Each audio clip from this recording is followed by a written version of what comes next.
इसके ख्वाबगाह में गायब होने तक अफलाक हसीन की आँखें उसे घूरती रहीं। कबीर दादा के गला खनकारने पर अफलाक हसीन ने गुड़ बढ़ाकर उसकी तरफ देखा और खफीफ होते हुए बोला, वैसे भाभी कुछ ज्यादा कम उम्र नहीं है? गौर नहीं किया।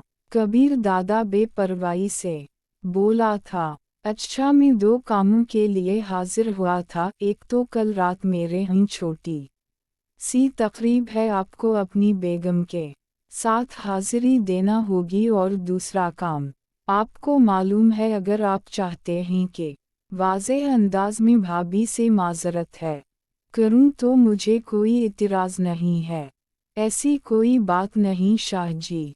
जी आप मुझे इस वक्त रोक कर अपने अल्फाज वापस ले लेते तो मुझे ज़िद पर जरी ना पाते। शुक्रिया। अफलाक हसीन उठते हुए मुस्कुराया। वैसे ऐसी लड़की के लिए इतना गुस्सा करना तो बनता है। खाने का वक्त है। कबीर दादा ने भी अपनी जगह छोड़ दी थी। खाना कल रात इकट्ठा खाएंगे। इस वक्त में किसी दावत में जा रहा हूँ, आपकी दावत उधार रही। कबीर दादा से अलविदाई मुसाफिहा करते हुए वो तेजी से बाहर निकल गया। ड्राइवर ने इसे देखते ही कार का अखबा दरवाज़ा खोल दिया था। कार में बैठते ही वो नौशाद आफरीदी का नंबर डायल करने लगा। सुनाए शाह जी। वो शायद उसी की कॉल का मुंतज़िर था। अपना नंबर भगता आया हूँ, अब कबीर दादा की बारी है। तफसील सनाओ यार। नौशाद के लहजे में कुछ जानने की तरफ थी।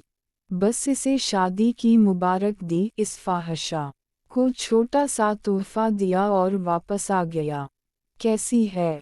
इस मर्तबा नौशाद अगल ने साफ तौर पर मुंह से उगल दिया था कि उसे किया जानने की ख्वाहिश थी।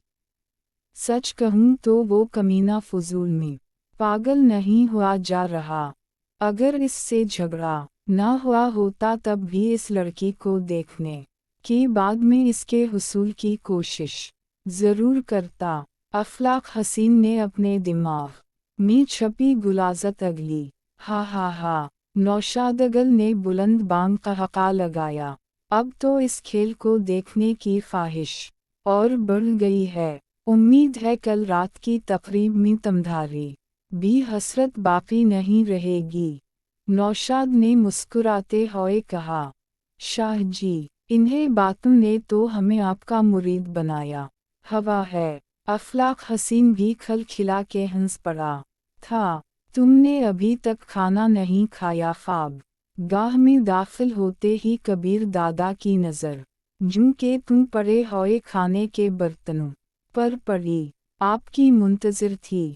कबीर दादा को मालूम था कि इससे बहस बेकार, उसे खाना खाने बैठ गया।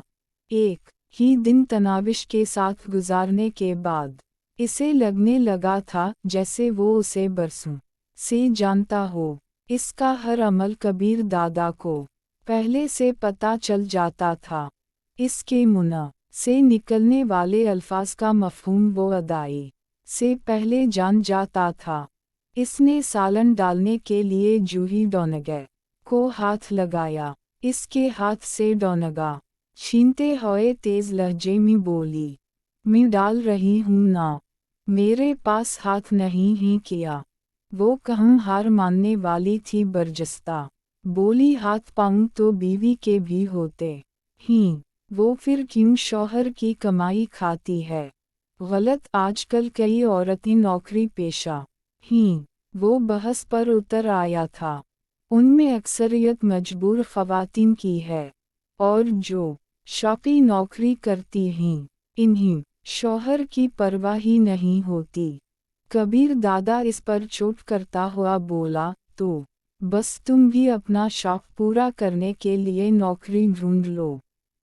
कम अज़ कम इस बहाने मेरी जान तो इस खिदमत गुजारी से छूट जाएगी।